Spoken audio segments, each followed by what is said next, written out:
kono kono na menu donyiru ni gama obode dalu chim chim na obute kashara nemi makanonya na kwero kekwe awe kwasi kino neme one ife nebe kanebe if you gonna do it see get level ndagaba lele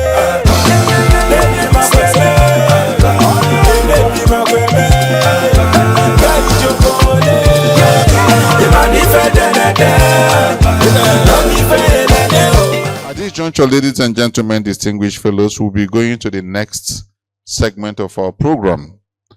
And that is now the discussion or the presentation on the sub-themes. And these sub-themes are basically meant to deepen further the conversation and also the discussion and our knowledge around the subject matter that the public lecture revolves around. The first sub-theme is going to be handled by our dear Dr. John Iwuajoku. Dr. John Iwuajoku is the MD and CEO of Hayeja Group. And we want to invite him to the stage to give us a short presentation on the topic, health equity, the significant role of private sector in achieving universal health coverage. Please, may we put our hands together for our dear John Iwuajoku as he steps up the stage to handle this particular sub-theme. Now you know, now you know, if you know, you know, the big ballers in town. Now you know, now you know, forget what I know them, yes. John Iwuajoku is a visionary and very successful CEO with more than 30 years of great leadership in the banking, insurance, and technology industries, known for leading the way in digital transformation, operational excellence, and strategic repositioning of big companies in Nigeria's fast-changing markets. Proven ability to lead complicated restructuring, spark new ideas, and bring about long-term growth. Adept at stakeholder engagement, financial services, and building high-performance teams. Right now, he is guiding Hayeja HMO towards becoming the best in the sector through smart growth, new technologies, and solutions that put the customer first.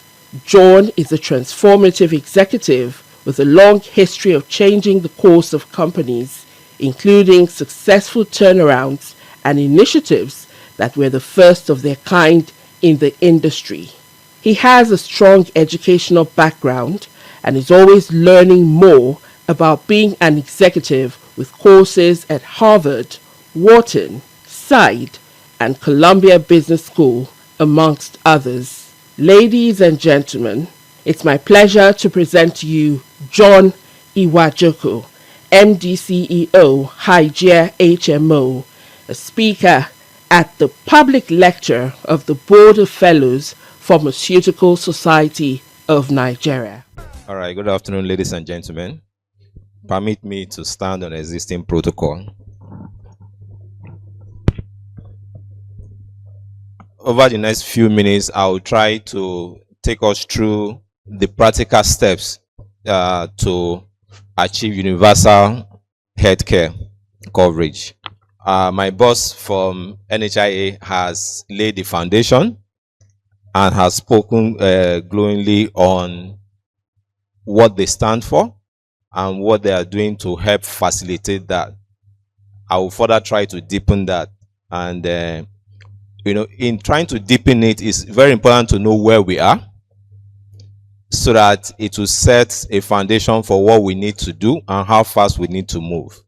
So I'll be focusing more on the practical aspect of the implementation, and I'll speak to it. And you will find out that this association is a key part of the execution. It's one thing to come up with policy, and in Nigeria we're very good with policies, but execution becomes a problem. So, and it's also important to be factual with ourselves and know that at the stage we are, government alone cannot do it. There is need for public-private partnership to achieve that. And I'll take you through a couple of those things. Starting point is to even look at where are we at the moment. And when you look at the numbers are quite stark. So if you look at the first indices there, you will see that we first of all measure it based on the global index, which has been created by World Health Organization. And that's a universal healthcare coverage index that shows how countries are faring towards achieving that. Where are we as a country? Where are other African countries? And where is the global number looking like?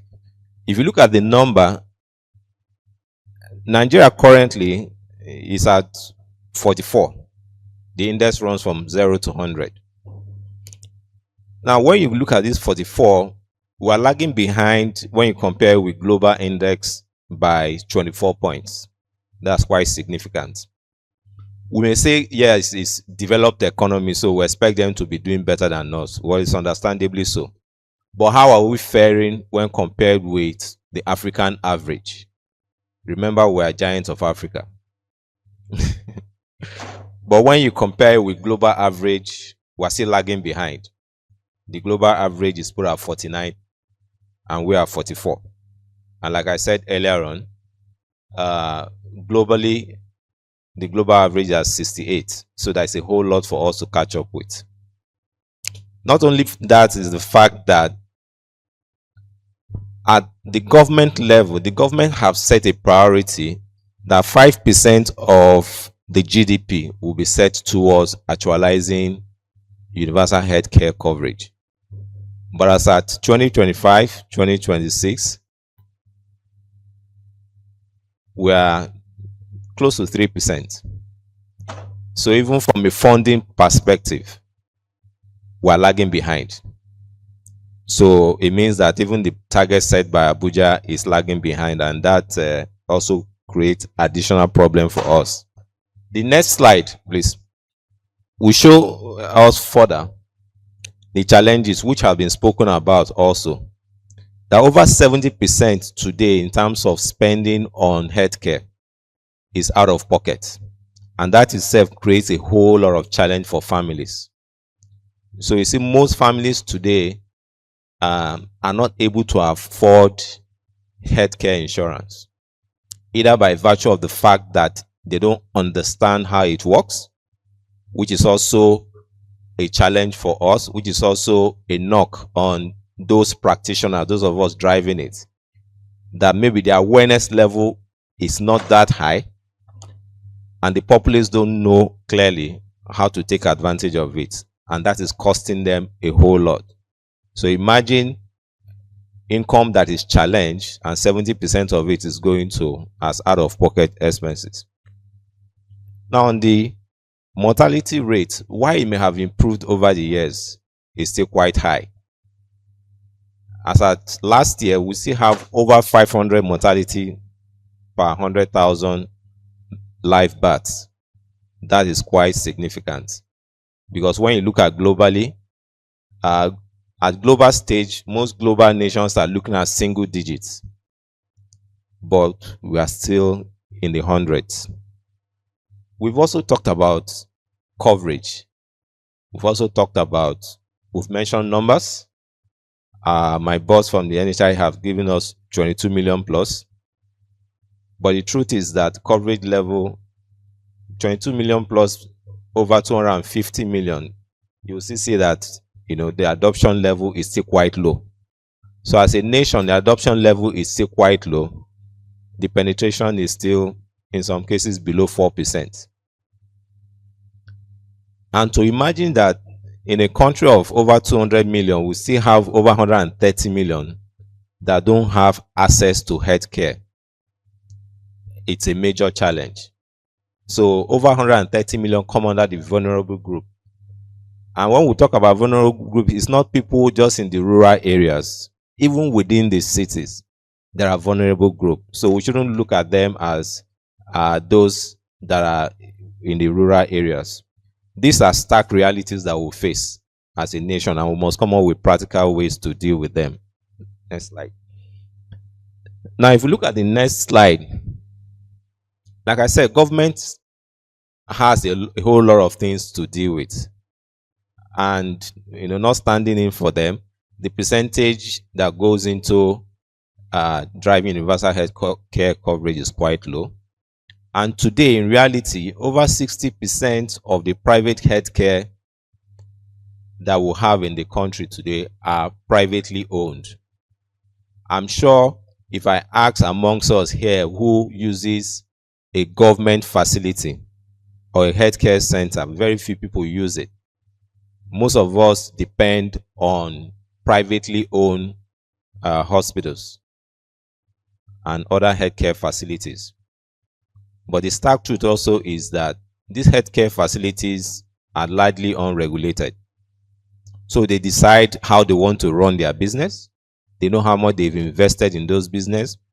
There's no uniform pricing. Our chairman, when we were talking this morning, mentioned about Duchess, for instance. How many people can afford Duchess today? Very few people. You can walk down the street and you have 10 hospitals and they have different prices. So they are largely unregulated. And for you to achieve universal healthcare coverage, you need some level of consistency across. The same thing can be spoken about the healthcare delivery. It's largely private managed and not government. If we look at the next slide, the next slide essentially just alludes to what I've just said, that today over 60 to 70% of healthcare facilities are privately owned, and they also employ over 60% of healthcare providers. And the formal coverage is still very low. Now, why formal coverage is even at 5% is because government has made it mandatory for employers to cover their staff. So if it wasn't mandatory, probably it would be less than 1%. And that's why when you talk about the formal sector, that's why you are even inching up around 5%. But the informal sector is almost largely inexistent. And that's an area that we need to crack. And that's where it calls for public-private partnership. Now, we've created some pillars for the partnership to work. We need to look at that, those pillars that will help us achieve that. The first is provider leadership. We need to, at the private sector, create that leadership framework to actually drive actualization. And of the hospitals today are largely unregulated. So we're working with NHIA to create an accreditation process for all hospitals, part of which will also create a uniform pricing dynamics that will be very transparent, and that will also look at the quality of care across hospitals. Today, as individuals, you cannot look at the hospital now and decipher the quality of care you will get there, except by reference. So the NHIA is also working around the clock to ensure that there becomes a quality standard that becomes transparent to everybody, so that for every hospital you see out there, their quality standard. And what quality standard does is that when it's established, every player tries to make sure they upgrade their services to meet up with relevant standards. Just like you have the rating system in hotels. There are 2-star, 3-star, 5-star hotels. And based on those ratings, you also have a sense of the quality you will get there when you do visit. And part of the team also we talked about is the financing. We need to scale enrollment significantly, leveraging on technology. People in the rural areas, how do we acquire them? We've talked about it glowingly, that we have to leverage on technology to drive acquisition. We have to leverage on the mobile app.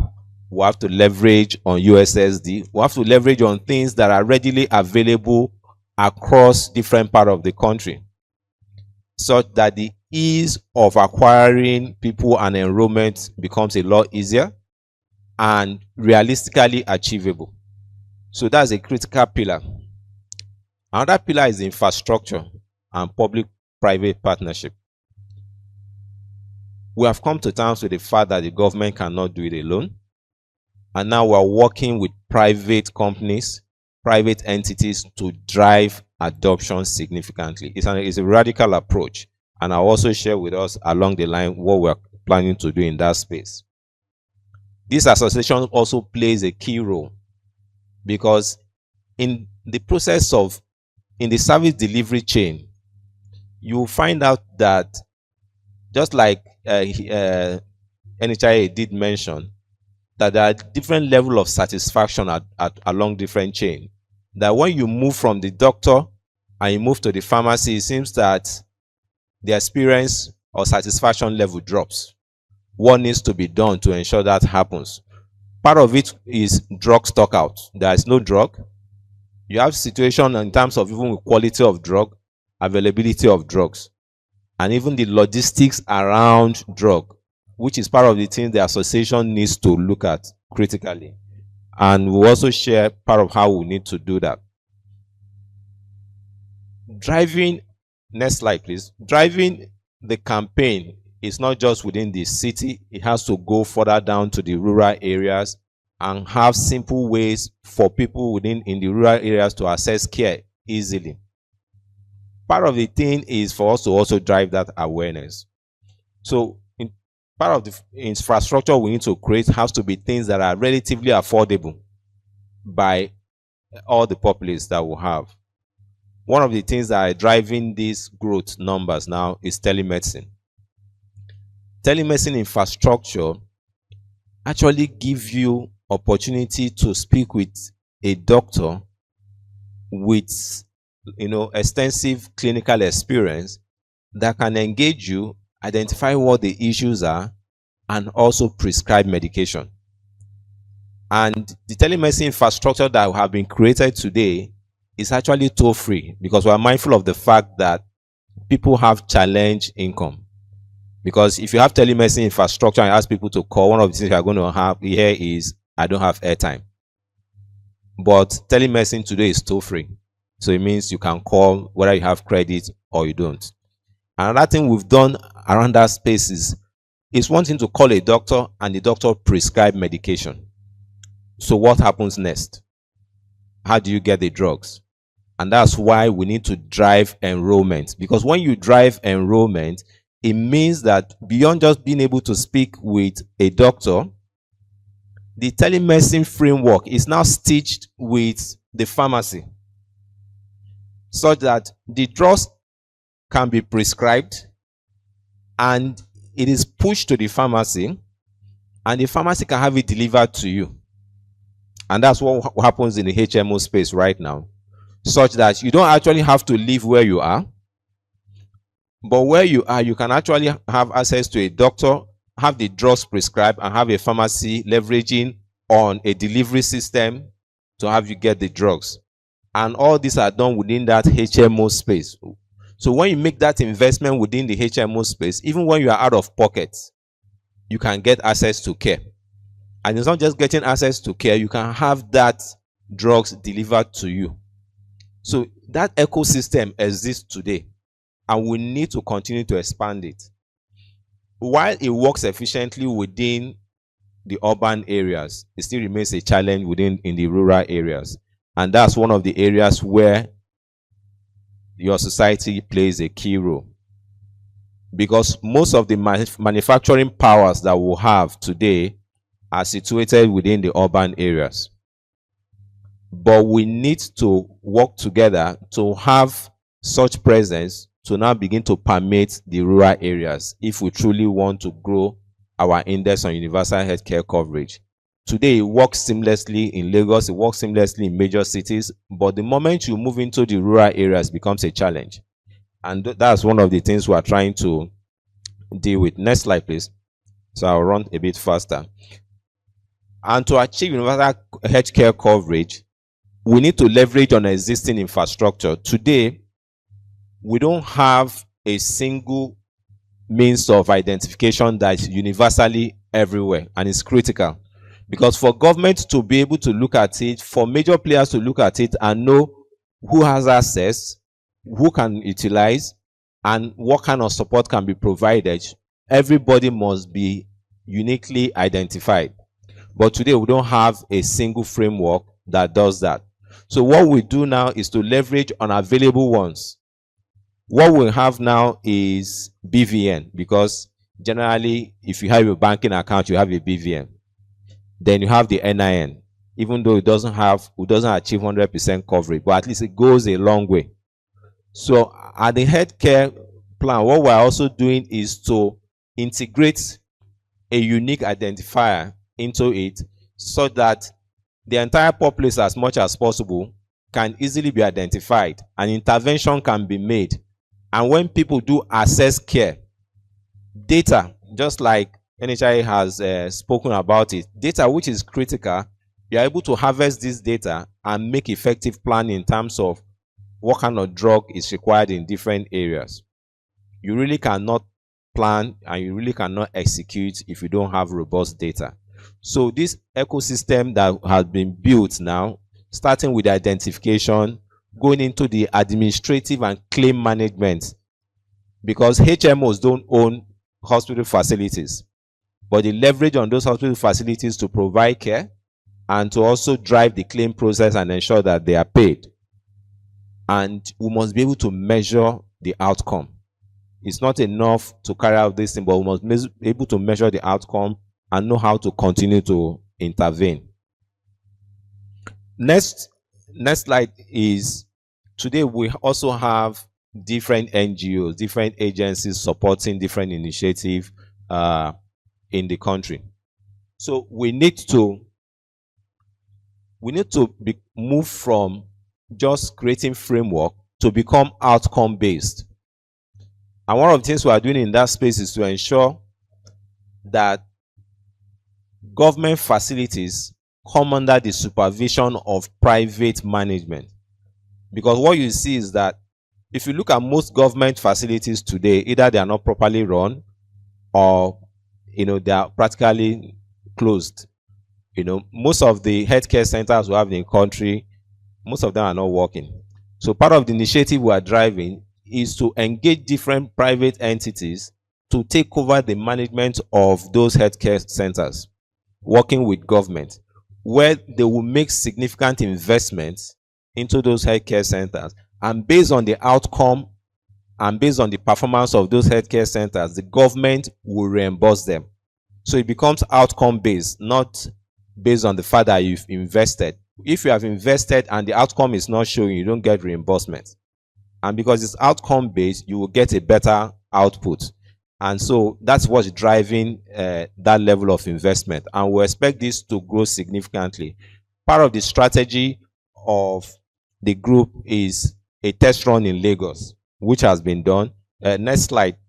Which working with Lagos State on the Ilere Eko mandate, where this same scheme has now been created, working with private healthcare facilities, and that care is provided, and most people are able to access care at government owned facilities. For less than 20,000 naira, they are able to access care across government facilities. And most of these facilities now, based on this partnership, are also managed privately. If you go to Loot and you go to Lasso and all those things, you will see high-end diagnosis centers that are privately managed. And those things are running effectively and access those care. This has been tested in Lagos to a great extent, and it has succeeded. So the Private Sector Health Alliance of Nigeria is now going on an aggressive goal to raise over 100 billion between now and 2028. And the plan is to use that fund to take over the management of all private health centers across 29 states, manage them under a role that will now get them to be reimbursed based on outcome. This is critical because healthcare equity is necessary for growth. Next slide. And there's a research that has been done that has shown that for every 1 naira you invest in healthcare, it gives you 10-fold increase. And for entities that have made this level of investment in their staff to provide healthcare, they've also seen significant return on investment. And they've also seen a turnover reduction of their staff. And they've also seen productivity boosts. I mean, it's logical. If you have your workforce healthy, your productivity will naturally increase and your turnover will reduce. And so actually making that investment in healthcare is a significant investment that can actually drive 10 times the kind of returns that you expect. And we've been preaching this to all private entities to take investment in the health of their staff as priority, because the return on investment is significant. You know, when we even engage private entities now, we don't just talk about providing healthcare, but we'll talk to you about how you can grow your bottom line, because you can actually link directly provision of healthcare to delivering a robust bottom line. And the more people see this, and we'll encourage all organizations to also look at that. Lastly, is just to look at the key priorities at leadership level, because this requires a leadership action agenda. The first one I've talked about is to adopt a primary health center, which, working with the society, you know, we're raising significant funds, targeting the acquisition and management of all primary health centers across the nation. There are hundreds of them, most of them badly managed, because if you truly want to deliver universal healthcare coverage, you have to go to where the people are. And working with the government, the strategy is to raise these funds, take over the management of this healthcare facility, manage them very well, and based on the outcome, as agreed with government, you get reimbursed based on outcome, because only outcome that will impact the enrollees. And we'll have plans that meet the BRS minimum. So NHI is also coming up with a plan that will state the minimum that an enrollee will have access to, and that will now be dispensed at a rate that is affordable. And those that come under the vulnerable will have access to care at no cost to them based on that plan. Of course, to extend insurance also, not just to the formal sector, but to all sectors.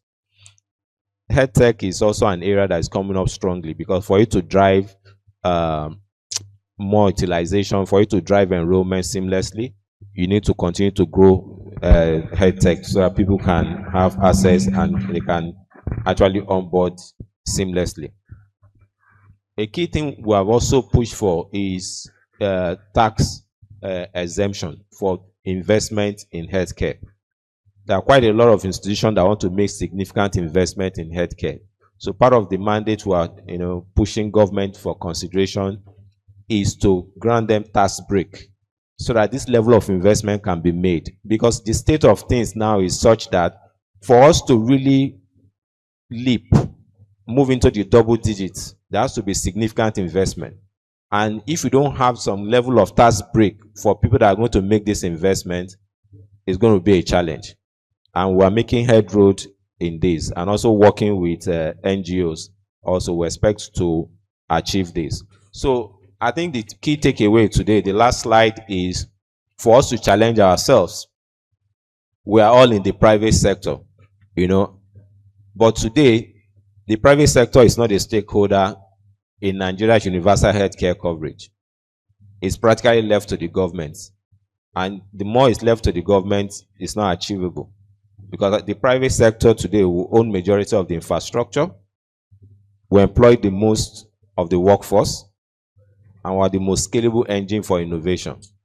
So the question is, do we want to lead deliberately or be dragged? If we are dragged, we can't make headway. We have to deliberately push to achieve this. Thank you very much. Well, after this, I'm going to head IG to return as a premium client, because for what you told us today, you are the center of the whole thing, and I've heard that I heard here so much, and I think you are practicing what you are preaching. Congratulations, John, for being one of our sub-team speakers in today's event. Congratulations.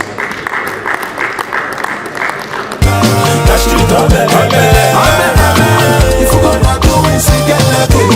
I go back on the China go eh. Kili kana buku say. Hey yo, we got like you. We got like you. One day my back is Iwuajoku. You cannot stop the movie train. We got like you. We got like you. The girl say na madam you. Manobu makano da 1 million. Did my money here bella did ya? And I'm a nife. You manifu to win cigar waka. Get that food in a run nife. You go to win cigar.